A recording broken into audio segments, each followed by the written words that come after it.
Well, it's a chain reaction because I feel like I want to get to know both of you now. So it's contagious. As was mentioned, I am currently the president of a women's network. And this is a picture of our women's network, the European Professional Women's Network. We are in 19 different cities, major cities in Europe, across Europe, 14 different countries.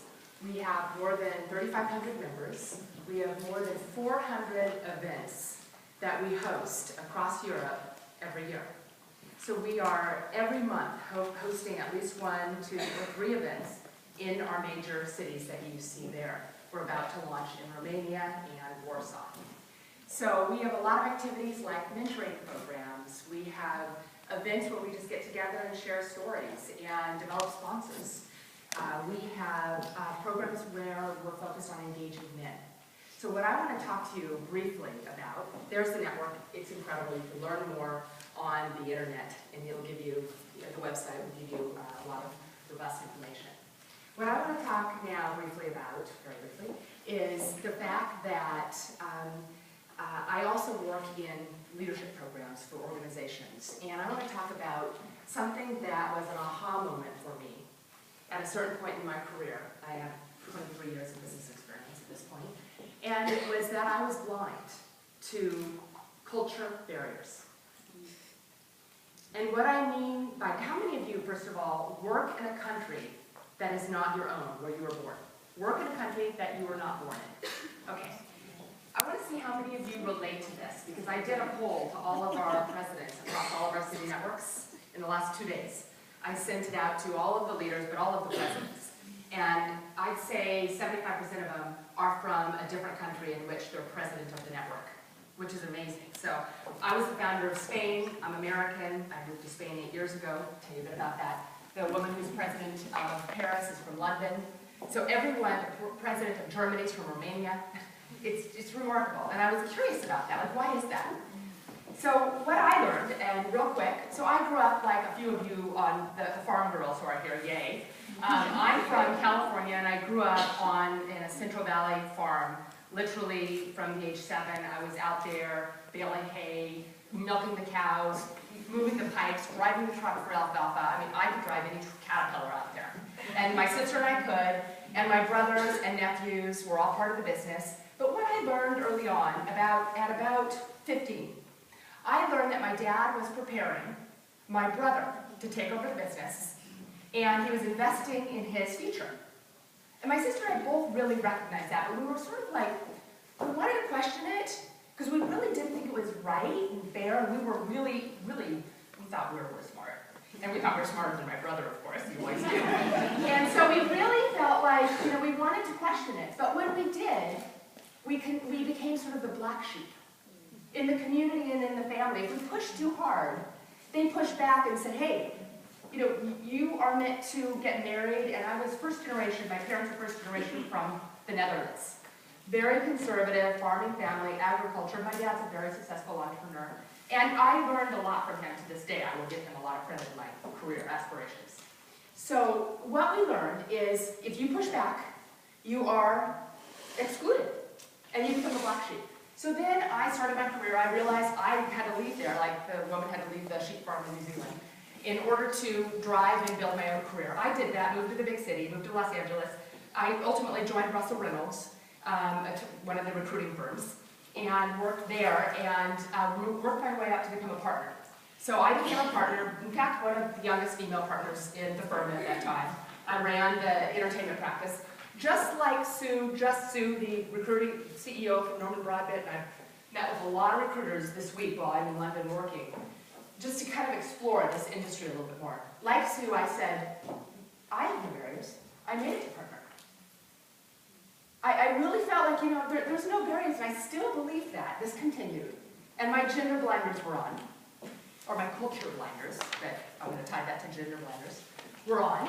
And so I didn't want to even bring up any potential barriers within that culture, because I made it and I did, but I saw other women not make it to the top who had children.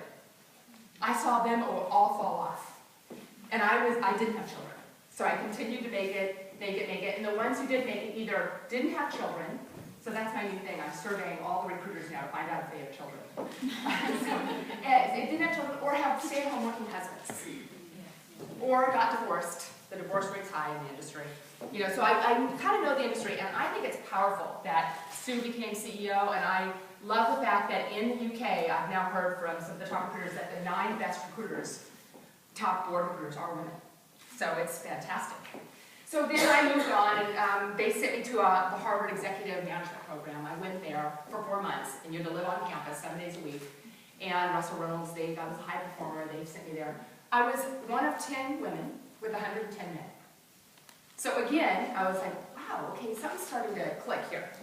So then finally, when it really woke me up, is when I relocated, after a few more experiences, my time's running out, to Spain. That's when I realized I had such blinders on. My culture, where we come from, the United States is a very individualistic culture. It's very flat. The hierarchy doesn't really exist. It's not as strong there.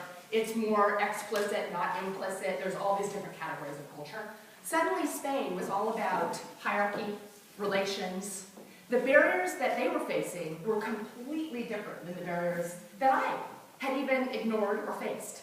So EPWN as a network, what attracted me to this, I started hearing all these stories. So I heard stories like a woman said, who's on the board of a very large, no names, gas and petrol company, said to me, you know, it's kind of strange. I'm on the board of this company, and I have a PhD, and I speak 3 languages, and you know, I wrote a couple books, and the board keeps saying, you know, we need more women. So we need people just like you. And she goes, you know what I finally said to the board? She goes, I said to them, none of you speak English. You only speak Spanish, and no one has a PhD here. And in fact, the one who does, it's an honorary PhD, and we've done research on that. Most of the PhDs that men have on boards are honorary. And women's are earned.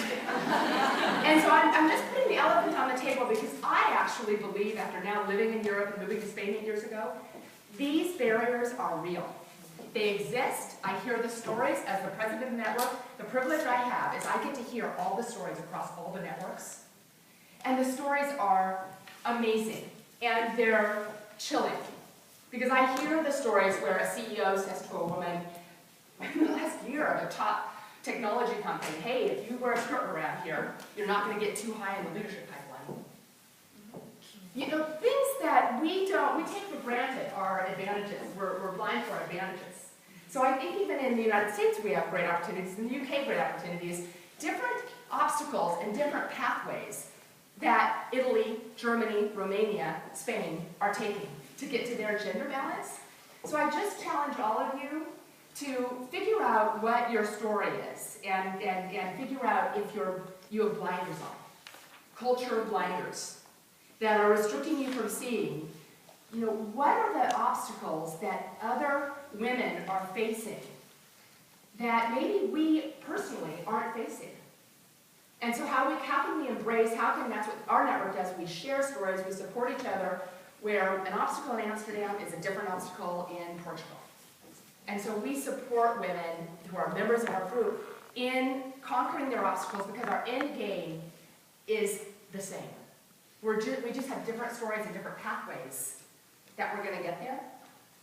So I hope all of you take off your cultural blinders and we help each other push progress, which is what this organization here is all about. It's incredible. So thank you so much.